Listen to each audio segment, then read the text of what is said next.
Yeah, I know everybody hopes they're challenged. With that, please welcome poet David Lee.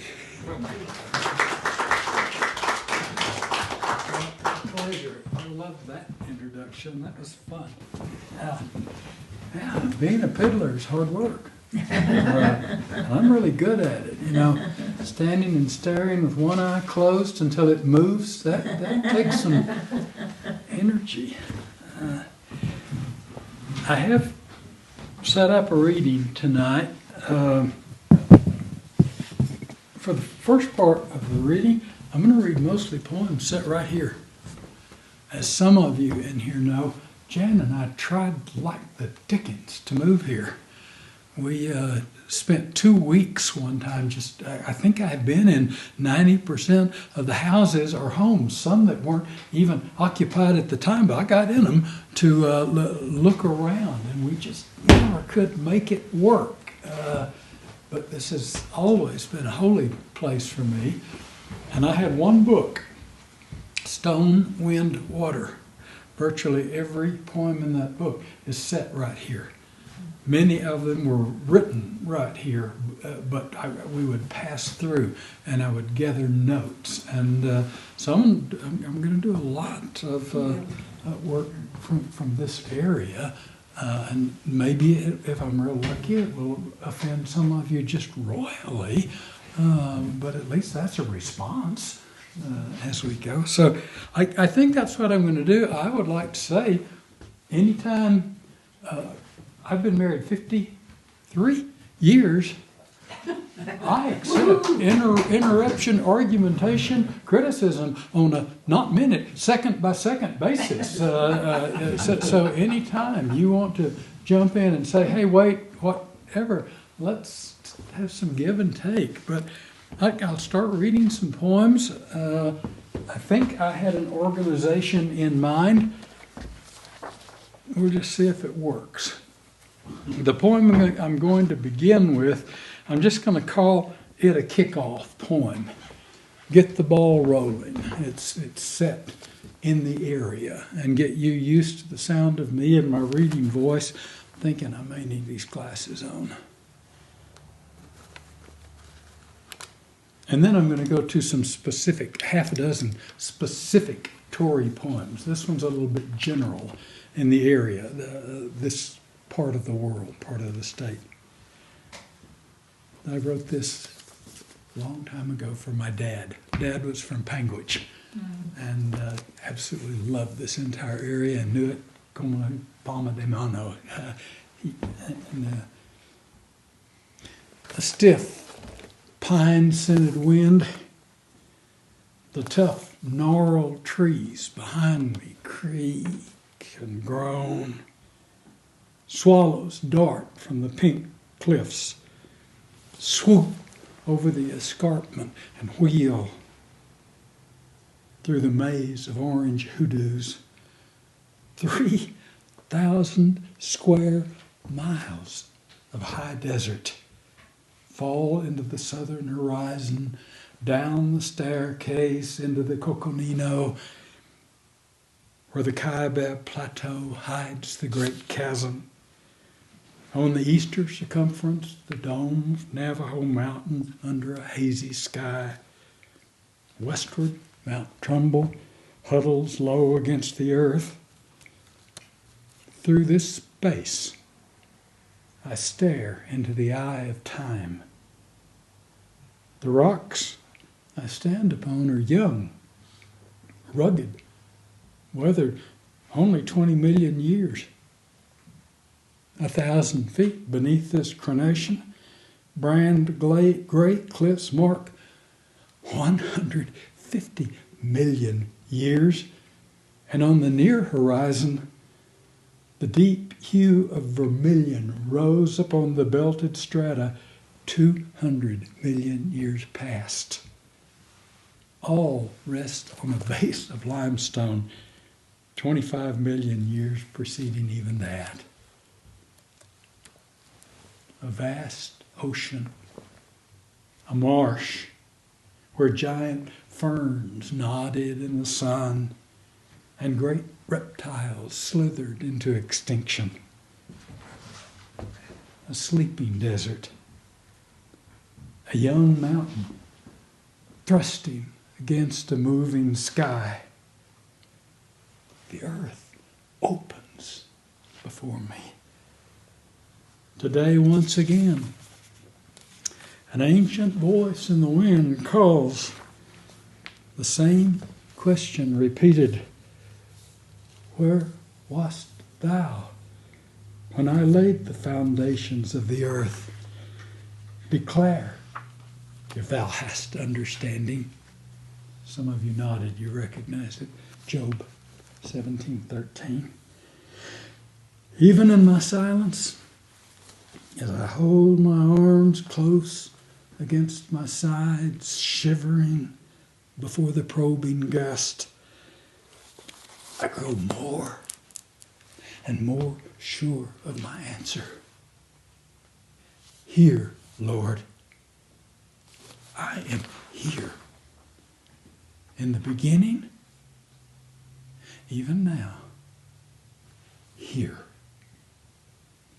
Hues of pink and gold beneath massive white formations fall to green basin and the brilliant red horizon. Gods, a world of gods at play before me. Okay, let's go back now to some Tory poems. That's nice of you, thank you. Now these poems, I've got 6 of them that are all from the book Stone, Wind, Water. And I'm sorry, I don't have any copies of that book. I think I may be able to get some. Black Rock Press in Reno did it, then went out, but I understand he's bringing it back, so I'll see. That was my Tory book. I'm going to use a term. Some of you are coming to the Writers' Conference this week, and I give a yearly assignment at the Writers' Conference. And this year it's going to be to write ekphrastic poetry. Now, that's a Greek term, and all it means is you base your poem on an alternate form of art. Most often it's painting, some sculpture. For me, it's music. I've always loved music. And many of these poems are ekphrastics, because in this book, this was my farewell book to the Copper Canyon Press, where I did most of my early books. They basically fired the editor, and I went out the window with him and started a different kind of poem, if you will.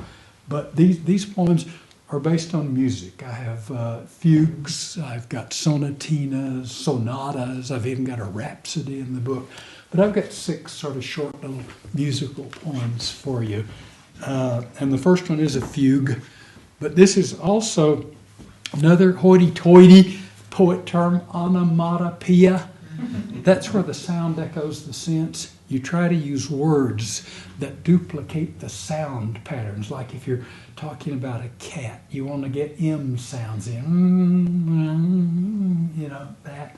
So this poem is about waking up early in the morning in the cabin by yourself because Jan's down in Mexico studying Spanish, and you got to get the day going, and the damn cabin starts talking to you. Even if you have taken a vow of silence, it's just filled with it. So this is a fugue. Sunrise, tea, kitchen table. And the whole world that morning. And this, I say, is from the online journal of John Maestro Beloved. John Maestro Beloved, of course, is my hero, John Milton. And this is from Paradise Lost. What callest thou solitude? Is not the earth with various living creatures, and the air replenished, and all those at thy command to come and play before thee? All night. It seemed quiet until just before dawn. A cricket chirped, a cicada thrum-sisked. A kangaroo mouse scuttled from the cupboard across the kitchen, its tiny feet thirking on saltillo. The ceiling stretched and crackled. The wall held its contrapuntal answer. The saucepan boiled a bubbly bub dub. The water shished into the mug. The tea bag plumped its belly out. The dog dolloped the insides of his bowl and it clicked the floor. The mahogany leaves receded the wind. The dry leaves kashee. Then a jay cursed, and a crow cawed and clacked, and a robin said, "Donde?" and a hummingbird flung its invisible wings by the feeder, and a lost goose, I swear, above the house. A meadowlark, tee-tee, wee-fee, twee-hee, twee-heed. The rose finches and sparrow jidoodled, tiddly around the grain bowl, all their songs growing wings and flapping their way into a sky already stuffed, crammed full with sound. Nice. Had fun writing that poem. Now this is one of the traditional ekphrastic poems. This is written after a painting.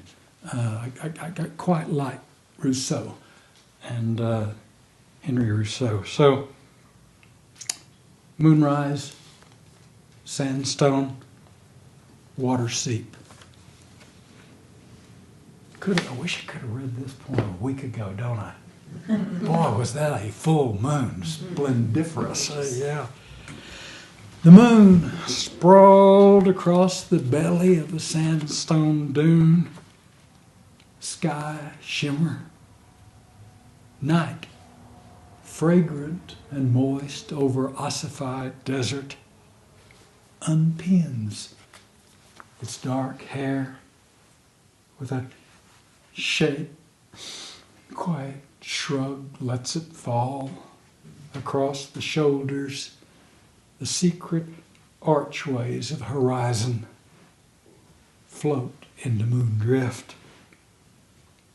Above the dreams of buried stones, the glitter of a red-spotted toad's tracks through slick rock. The shining water seep. Darkness closes. Stars low on the rim rock, like a crouched cat's eyes trained on the Bahada. Come on, fingers. The joining, the embrace. Again. I wrote that for Jan with love. She was in Mexico. I'd been abandoned. And then, of course, this will be familiar for all of you who live here. Slot Canyon. This is from Balzac. In the desert, there's all. And there is nothing. God is there. And man is not. Great, smooth stanchions vault like a slow gesture across a corner of sleep. The mind's eye rests on the easy invitation by the memory of sky. Twisted, slick rock tightens inward, gnarled roots tethered in sand. A moonflower huddles in eternal shadow against the nave wall.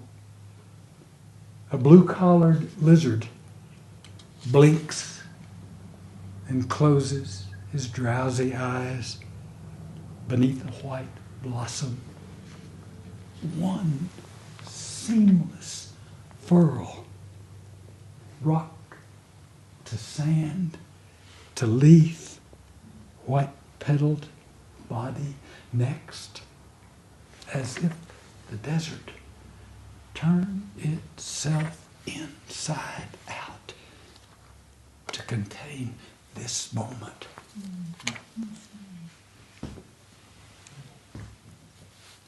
Sonatina, short little piece of music, in the space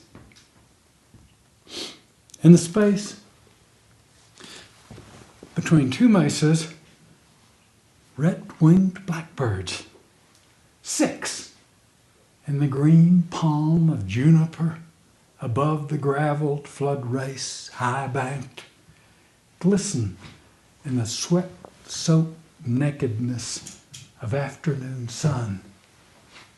Okali. A cactus wren chug chug sings in the skeleton of an abandoned pinion. Braided river of bees work the claret cup, rustle as the wind wanders the gulch. Sweet song of golden light tumbling over a mirage-dreamed lattice of sea, hanging in the foam of three-quarter day. A huge orange moon balanced on the index finger of a cholla, rim-rocked on the horizon. Will.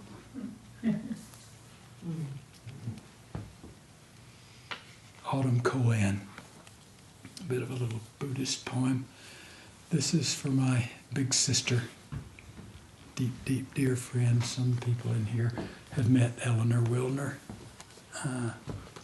major love affair of my life. Yes, yeah, these two know her quite well. Autumn Koan, for Eleanor Rand Wilner, homage. Until the path unspooled its way between blue granite pillars and dark pine, to the place where shovels full of sunlight pour in sluices scented like ripe pear. The great waterfall uttered no sound. Suddenly, a trough of thunder, a sudden roar wrapped in bolts of blue winding sheet, the secret drum of the forest's heart, or the drenched kindling stone of gravity and rushing water, or is it the sudden and terrifying voice of God? And then many of you in here knew my adopted younger brother, Ken Brewer. He was the second poet laureate of Utah and unfortunately developed pancreatic cancer, but he served to the day he died. Died on the Ides of March. Our dog died on the same day. And about once a month I have to remind Ken, take care of him, but he's not yours, by God. It's a 5-part poem. No, it's not very long, but it's got some different parts in it. Winter solstice, wrong time to be reading it, but as a couple of 3 people in here know, I like people to write poems about specific days of the year. We got to keep them holy. Somebody's got to do it. Winter solstice, moon, night, desert, for Ken with love. Scabland, sere, the mesa top pressed flat by the blue weight of sky, its gnarled sides sun-sucked crimson. Yesterday's moon drowned in an ocean of canyon. Today's desert, sun-clotted. Boy, did that fit today. Afternoon, the turbid intimacy of tattered, low-hanging clouds, tangle of cross breeze, evening shreds of late light, snag in the cholla's outstretched arms, wind, rock, light, and time form a hinge and fold over into themselves. The shy sleepiness of a mesquite shadow in an aging twilight. Mahata, flat on its back, awake. The rim-rocked moon, astride the cuesta, trembles, rises in a silver shimmer as a passing of starlight over water into the dark chambers of night. Curtain, mirror, and lamp. This place of rock and sand with an ocean's memory. The desert dreams moon, feels the tide in her belly, slow rise of great stones. The moon dreams sea, neat and ebb, dance of wave and ripple, sculptured in slick rock. Petrified oyster beds in the escarpment, primordial fish frozen in layers of slate, breath of ocean in a night breeze winds homeward through a rock-strewn gully, spindrift resonance upon the face in an abandoned stream bed, echo of breaking waves from sandstone labyrinths.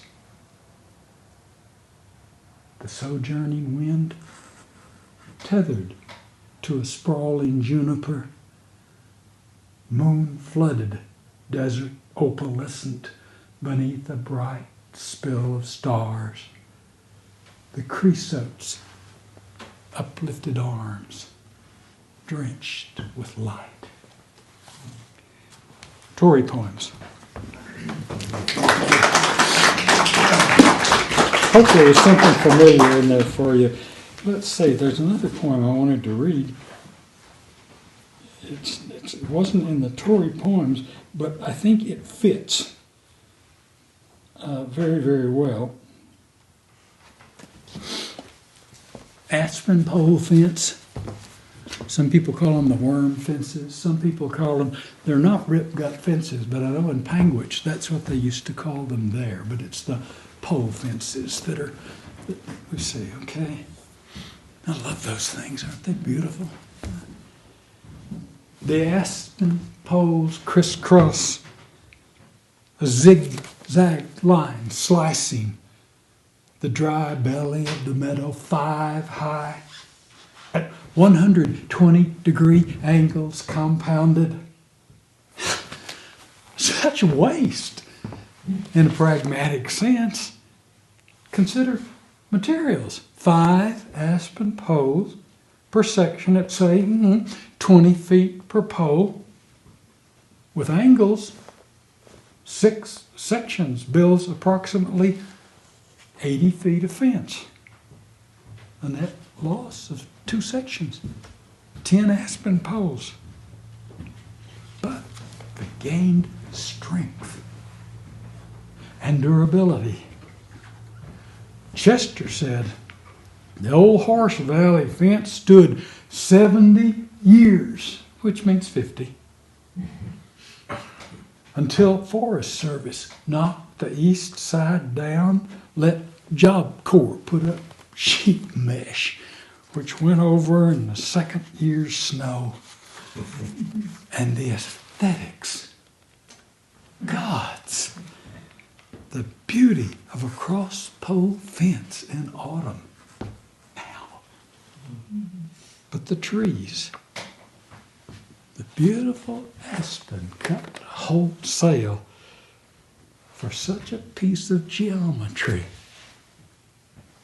When one pole equals one tree, once living, now one pole. Chester said, all right, there are plenty of aspen in the first place. And in the second, some things have to be sacrificed in the name of progress. And in the third, that land belongs to him, which means the trees. Unless they can find a way to leave, which is, incidentally, why he built that fence in the first place, so things wouldn't be getting away. They're only trash trees. You can't get rid of them when you try. Why is it that for some things there's partial sacrifice, others are required to give up all? At night, I can believe shadows of aspen trees grope along the far side of Chester's fence. I've not gone to see. In autumn, when aspen spreads the earth gold, I can think that gray skeleton sprawling across yellow grass is a good thing. Chester's fat sheep mindlessly following its confines from one corner to the next to water and back out toward the fence. A completion. A perfect holding pattern. And always I see its direction. The aspen grove flowing down the west hill, a twisted gray arm stretching out toward the glistening splash of autumn color. I liked writing that poem. Yeah. Okay, now where do I want to go? I want to shift directions. By the way, this was well introduced. This is called a selected poems. When you become a writer, if you hang around long enough, that's what it's all about. And publish enough books, somebody will come up and say, let's do a selected poems. And that's exactly what it is. I had about 25 books out there. And my editor and his new girlfriend got together and said, okay, we're going to do one of Dave's books, and we'll start picking the poems, and we'll let him have a lot to say about it. That didn't quite work out as I thought. But they're not in any way at all really trying to pick out the best of your work. They're trying to get the most representative so that a reader can see the growth or the lack of growth in the poet as you go. This was, for Jan and me, a pretty traumatic experience to go through to put this together because we didn't really agree. Some of our favorite poems are not in here because Steve and Elizabeth didn't care for them. That wasn't my title. It wasn't one of my first 3 titles. It was not my cover. I had even said, whatever you do, Steve, because you're not going to pick. I had a Diana Harrison picture, most erotic landscape picture I've ever seen of a slot canyon. It was just gorgeous. And I wanted to call the book Slot Canyon. And he said, no, that's sophomoric. I was a sophomore once. And, but anyway, that's what we turned up with. But I do take a lot of pride in the book. It does speak who I was. And I can look back and see, and I can even say it now. God, I remember you. But anyway, that's selected poems that I'm reading for. But I'm also continuing to write. It's a disease. I've tried to quit. I just don't know how to do it. But this is the new manuscript. It's called The Canonical Hours. The 7 hours of prayer and meditation. starting with 2 o'clock in the morning with the matins and then working your way through. And so the book's written in sevens. There are 7 canonical hours, 7 sections. Each section has 7 poems in it. That's the so-called perfect number, if you will. I don't know who it is that makes those decisions. But it's based on several different things. One is jazz. As a kid, I loved waking up early in the morning. My granddad would listen to the livestock auction reports and country and western music, Sons of the Pioneers. As soon as he left for the grocery store he ran, my grandmother would turn it on to jazz. And I grew up on Dizzy Gillespie and that bunch. So each of my 7 sections is based on jazz as a form of morning prayer, of day prayer and meditation. But what I wanted to read was a poem that I think fits where we are right now. It's I started this poem here in Torrey. It came after one of the writers' conferences a few years ago when it just rained like crazy, and the water was just coming off of the hills like mad. Craig Childs was getting back to Colorado. He had to turn around and go to the desert and around. We came through here, but I've never will forget the water just shooting out of it. So this poem comes out of that experience. It's that desert water that when it hits, it hits. So see what you think of this. Rhapsody in Slick Rock. Here I go back to music, another one of those ekphrastic, but can't help it, I like music. But even though I said it was jazz, this one has an epigraph from another, well, I guess he was a jazz composer, Beethoven. The Sixth Symphony, the 4th movement. And it's the water movement. So there it was. And then I use a lot of biblical work for epigraphs. This is Psalms 104, verse 32. He looks down on the earth and it shakes. He touches the mountains and they start to smolder. Rhapsody in Slick Rock. A song for the road runner. Quetzalcoatl, the morning star, calls the sun to come forth, as did Lazarus. Crystal and blinding, first light pours from the mother of God's serape, then gold lace, color mates with light, red rock, blue sky, obsidian arroyo shadow, thick golden light brims in the sandstone basins. It's touch on the lips, sacrament under a cloudless sky. Now, a bright alluvial fan, liquid and shimmering like Juan Diego's rosas, melts as God's arms bend and encircle the entire goblet rim. Earth and sky fused into the color of morning. Below the horizon, great cloud formations, ancient primordial creatures burrow the planet's underbelly as they rise in darkness.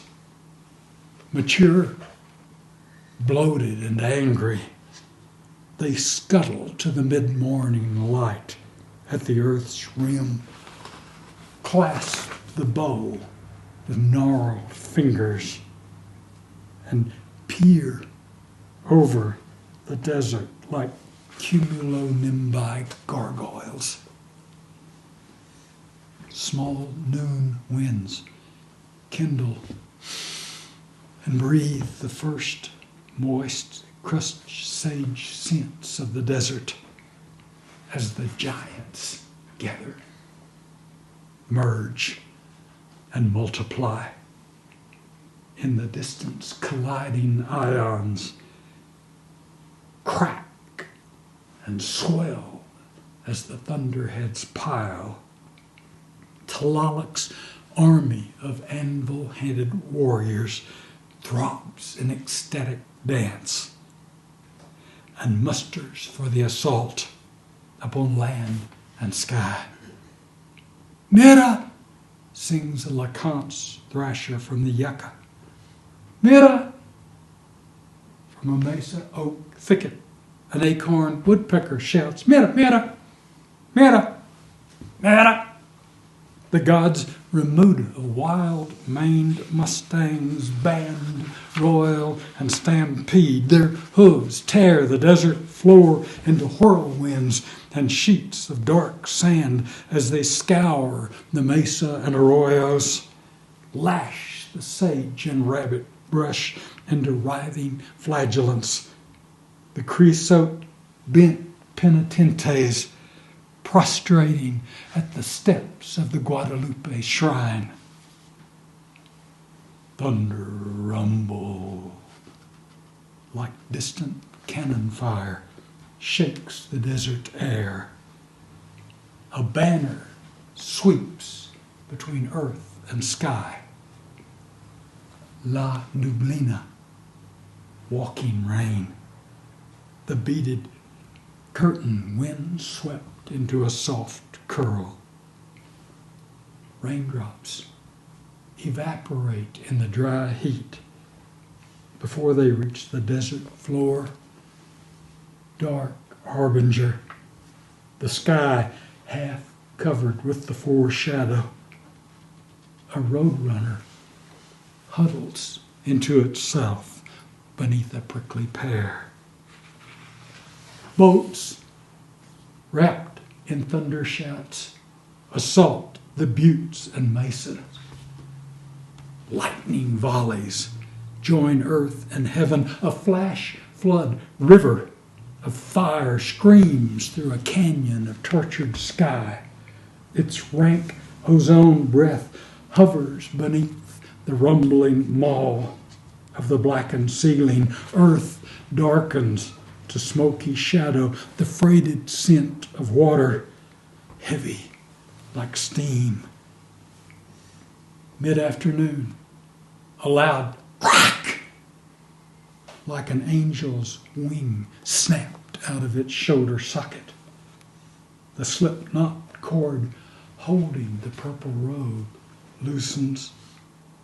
The great cloud sags, touches one spine of a stretching chaya, and bursts like the belly of Judas. With a great roar, the clouds release the rain. Curtains of water, stabs of lightning, booming crashes of thunder. The shrieking wind, La Llorona, wails in the darkened afternoon.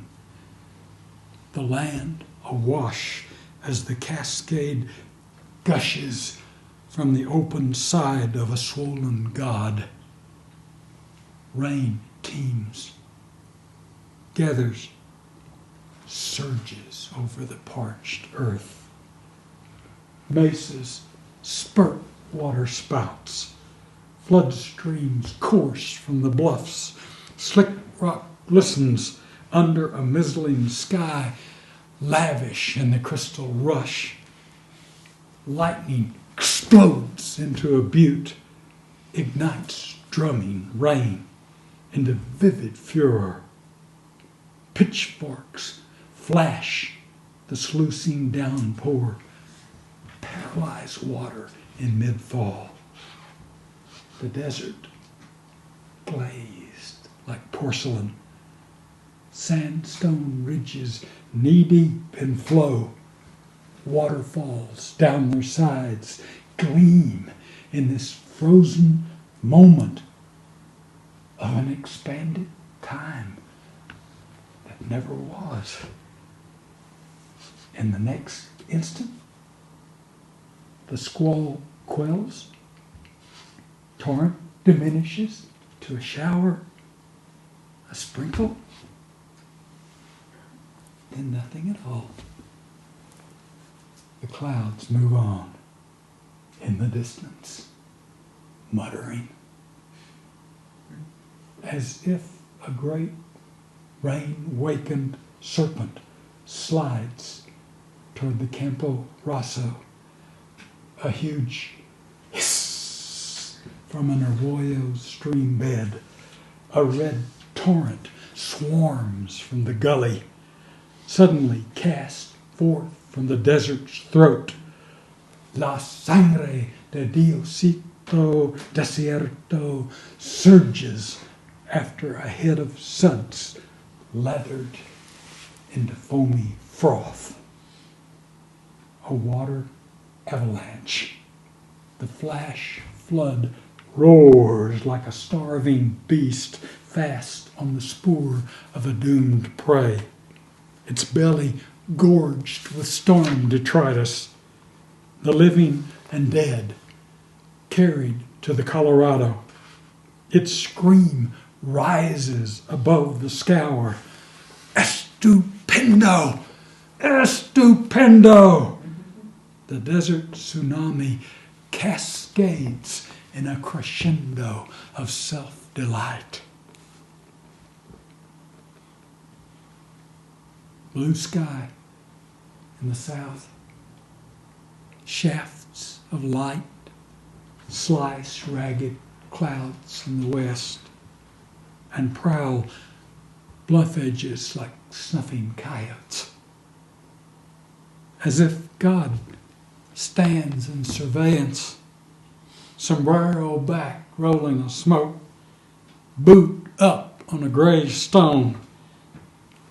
A rainbow, 1 foot in the Colorado Gorge runoff, and one on the shoulder of the La Salles frames the steaming desert. From a scudding cloud, a last splinter of lightning crackles above the boot heel. A blue diamond match flash on the spur rowel. Silver glistens. A pearl of gray haze, air softened with the smell of wet creosote. A globe mallow river of sky floats above the crimson desert. Nighthawks hang on the air, then fall with a bull roar into the space between light and light. Under the red crust sprouts uncountable writhe toward morning.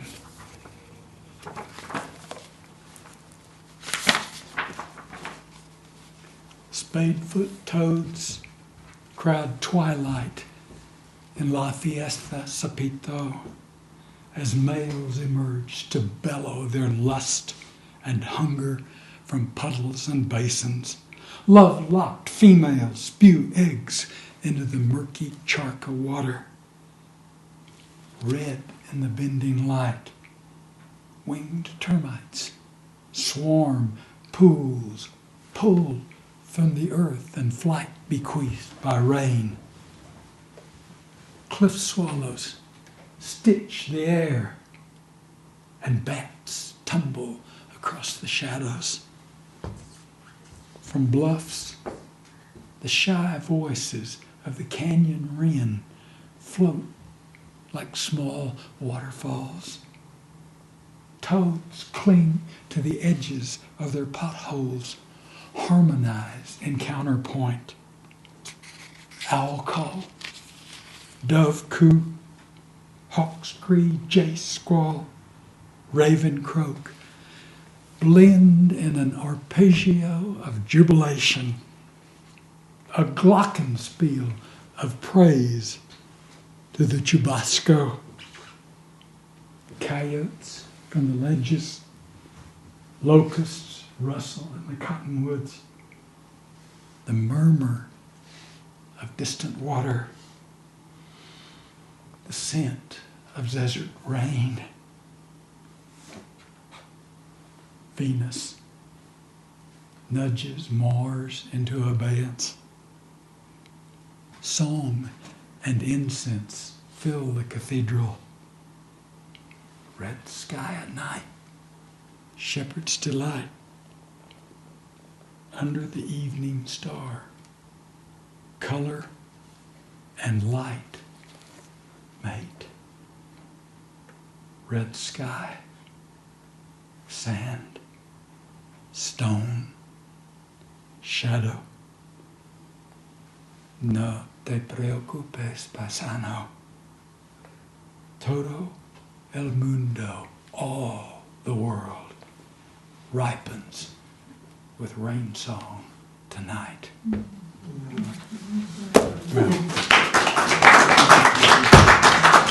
Well, how am I doing time-wise? You getting tired? How's it going? I have a request. I love that. Because if you don't like it, it's not my damn fault. Who do we blame? Who's sitting here? Well, I'm going to find out whether you like it or not. Jan, I may just, are we getting tired? Should I do one more and quit? Done, quick. Okay. All right. One more. All right. I did have this as a request, and then the one that I was, another one I was asked, it's really long. Someday I'd like to come back and read it. It was a Winter Olympics poem when we had it last time around.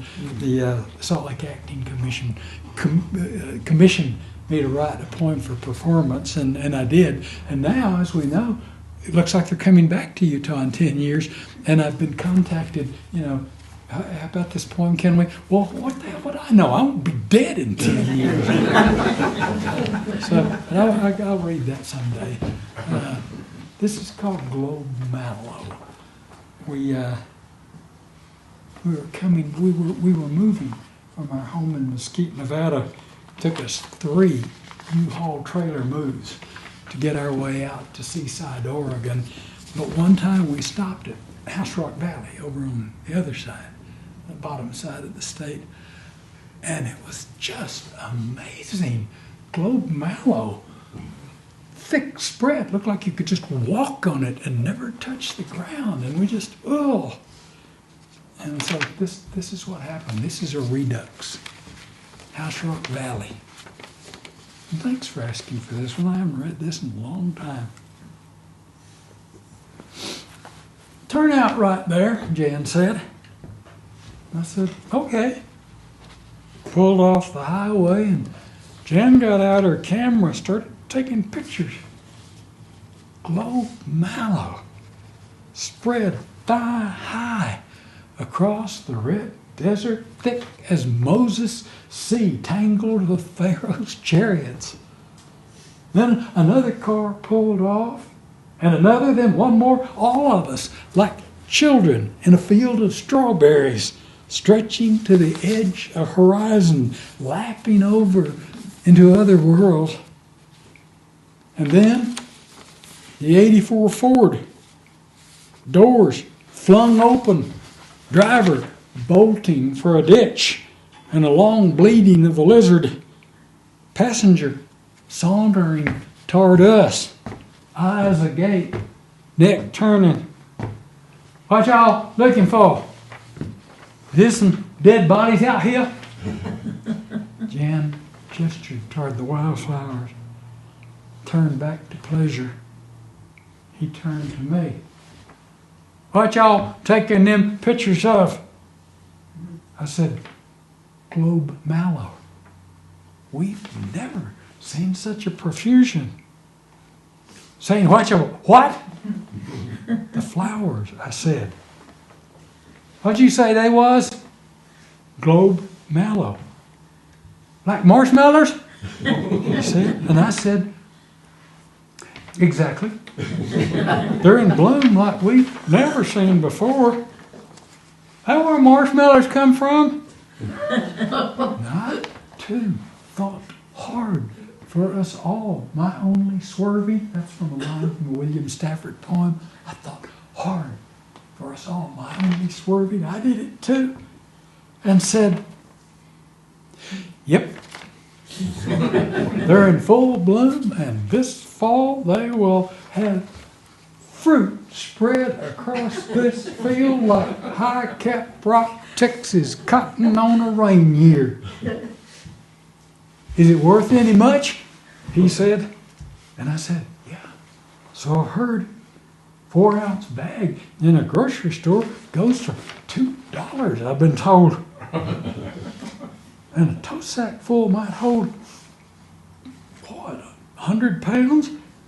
At $2 sacks to the pound. And he said, Jesus Christ, can you pick it? And I said, on the outside of the fence. The inside is Indian land. Only the Navajo can harvest there. That's how they get all those new pickups. This side of the fence is BLM and belongs to the American public. You wouldn't be shitting me now. I said, no, sir. I am a retired professor of English, and I have neither patience nor respect for hyperbolic felicity, that being beneath my dignity. He said, you swear to God? And I said, yes, sir. I will swear to whatever God you believe in that that's exactly what I said. Jan was staring at me with her look. I shrugged in the sunlight, hoping I was bursting into blossom. Looks like it's going to be one hell of a crop this year. But he had already turned, striding toward his car with purpose and enthusiasm. Leroy, he said, where are you at? Get back to the car. I got me something to tell you. Hurry up, goddammit!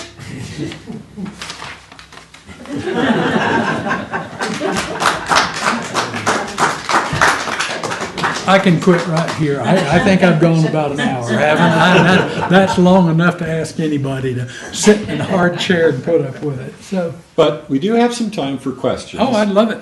So again, the microphone is right over there, so you need to approach the microphone. And it looks like our first grade Here we soul- come. Here we come. Yeah.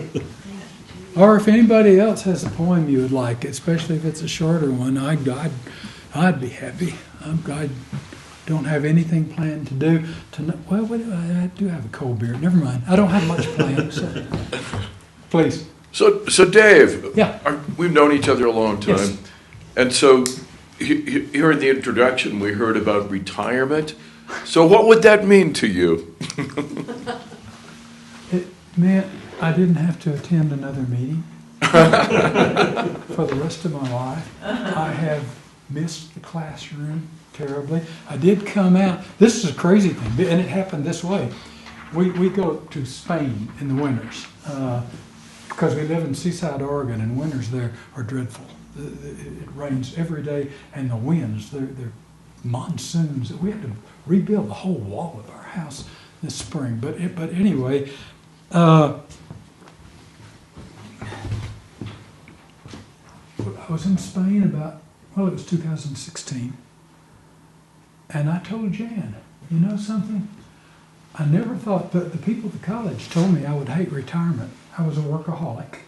That's just who I am and what I do. And they said, you're going to hate it, and you won't know what to do with yourself. And I said, you're going to be in Utah, and I'm going to be somewhere else, and you wish. I'm going to love this. But I was in Spain, and I told Jan, for $1 million, I would not go back and take my job. I was born to be retired. I have loved my retirement. Cross my heart. 36 hours later, the phone rang from the University of Nevada, Reno. Dave, we have got an emergency sabbatical. We've got to have someone come and teach in the MFA program. We can go up to maybe $1 million, or really $9,260. You would come and teach for the semester. Dad did it.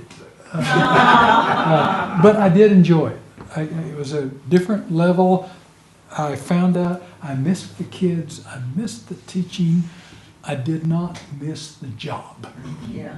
And so for me, retirement has been, I've done a lot of writing, I've done a ton of reading.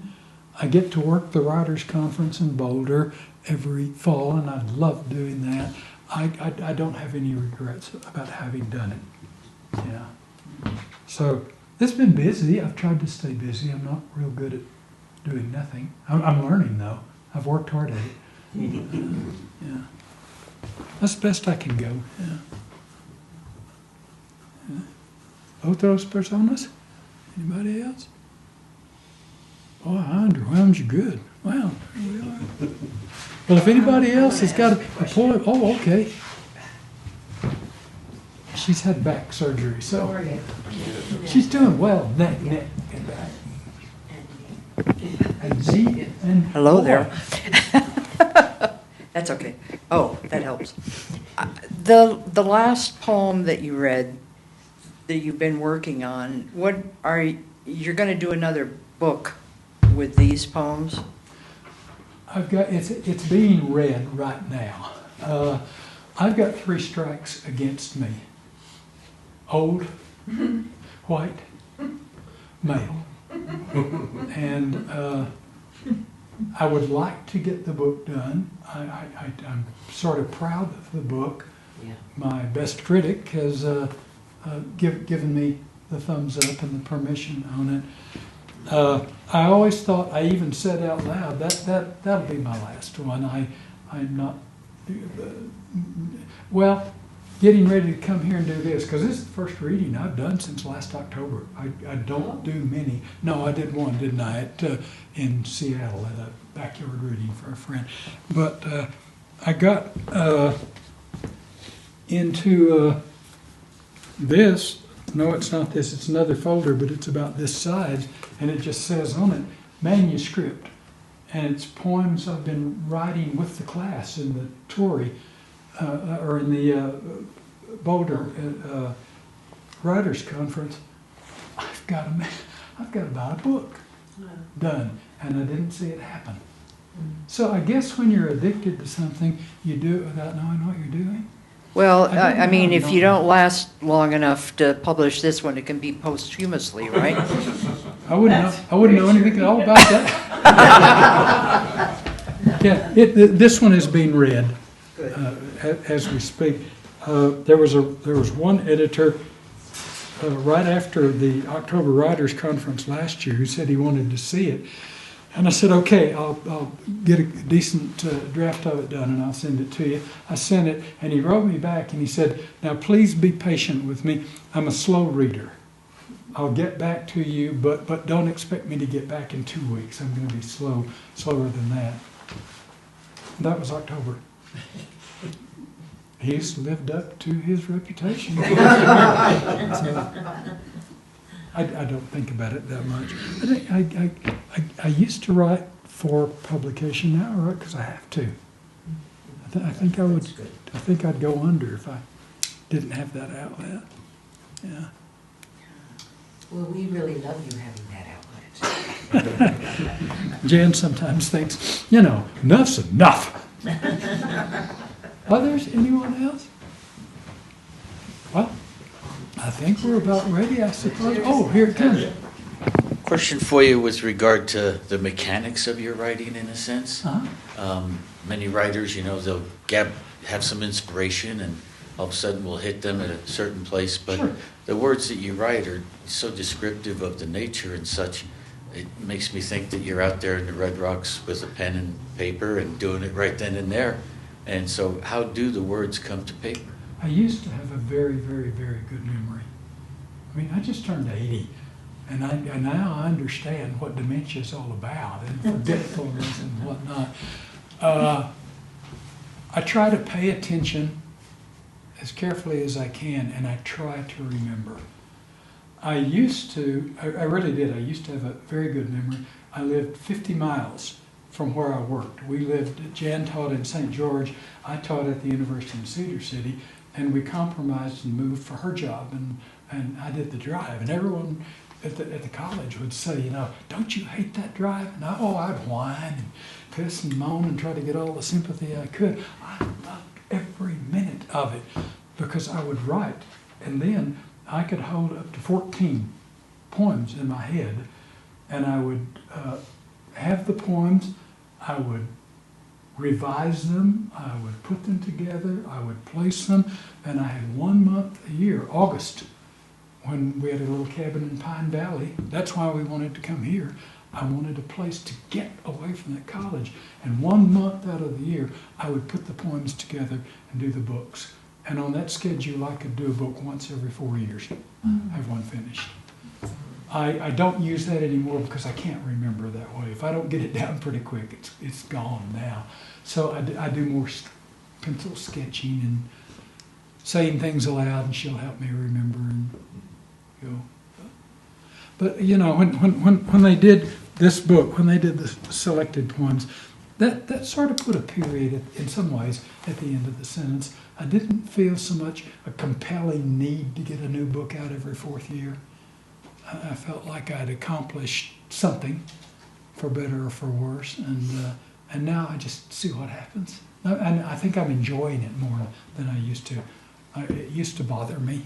I would get nervous. I'd dream about it all the time and workaholic on it. Well, thank you. Yeah, thank you. Otros personas? Well, thank you for coming. I'm delighted. I've got many old friends in here. I don't like that word old. Many wonderful friends in here. It's great to see you. And some new ones as well. Anyway, if we see each other in Smith's grocery store, let's don't do the Utah thing of